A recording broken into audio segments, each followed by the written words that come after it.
한동훈이 출마 선언을 했습니다. 그런데 하자마자 캐비닛이 오픈됩니다. 서울경찰청 수사심의계는 오늘 경찰 수사심의위원회를 열어 한동훈 전 위원장의 딸 논문 대필 의혹 등에 대한 고발 사건을 심의합니다. 해당 건은 지금 특검에도 올라간 상황인데 오늘 저녁에 결과가 나올 겁니다. 물론 기대는 안 하지만 윤석열 정권이라면 의외의 결과가 나올 가능성도 있어 보입니다. 그러면서 두창인은 한동훈을 막기 위해 아껴둔 필살기를 사용합니다. 원희룡은 오늘 국민의힘 기자들에게 공지를 내고 전당대회 출마를 결심했다고 밝혔습니다. 그는 지금은 당과 정부가 한마음 한뜻으로 총선을 통해 나타난 민심을 온전히 받드는 변화와 개혁을 이뤄내야 한다는 결론을 내렸다고 덧붙였습니다. 원희룡은 지난 22대 총선에서 이재명 대표에 맞서 인천 계양을에 출마했지만 이천수와 함께 낙선했습니다. 그러나 이걸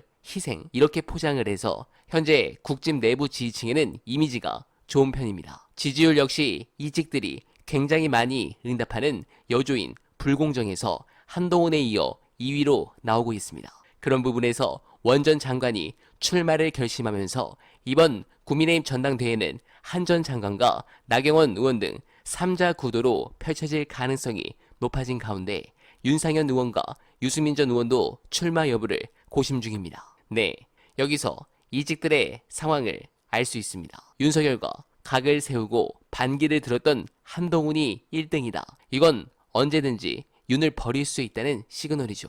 그만큼 윤석열의 지지는 취약한 상황입니다. 아마도 이런 부분을 민주당이 잘 파고든다면 굉장히 의외의 상황에서 큰 이득을 볼 기회도 있을 것이라 생각합니다. 그러나 이걸 애완견들이 최대한 쉴드 치고 여론을 조작하는 게 문제인데 어제 이 부분과 관련해서 아주 화제가 된 분석이 있습니다. 어날바 쿠팡 최저가 구경하시면서 영상 보시고 이어가 보겠습니다. 언론을 감시견, 애완견 이렇게 분류할 수 있는 시대가 이미 끝났어요. 아. 그거 옛날 얘기라고. 언론은 사회적 공론장이어야 하고, 그다음에 살아있는 권력에 대한 감시자여야 하고, 그래야 한다는 20세기의 저널리즘 윤리 있잖아요. 20세기 저널리즘의 윤리거든 이게. 이 윤리를 지키라고 하는 거죠, 감시견으로서. 근데 그거 다 끝났거든 이미. 우리 언론은 무슨 애완견이 아니고 자기들은 검찰과 국힘당을 자기들의 애완견으로 부린다고 생각하죠.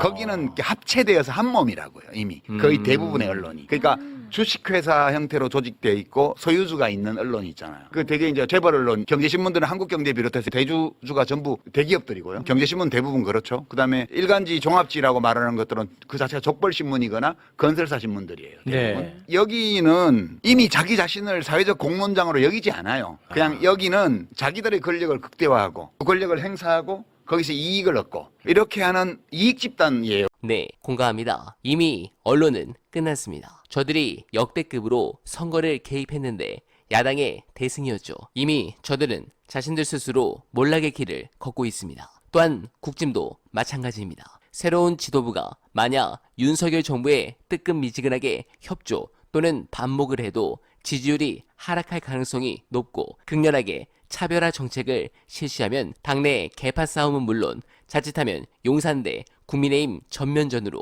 이어질 것입니다. 이 또한 정부와 국민의힘 동반 하락으로 이어질 수 있기 때문입니다. 이렇게 내부에서 격하게 싸울 때 민주당이 빈틈을 잘 치고 들어가 꼭 정권 교체의 기회를 잡아주시길 부탁드리며 어날바는 오늘도 최선을 다하겠습니다. 여러분 고맙습니다.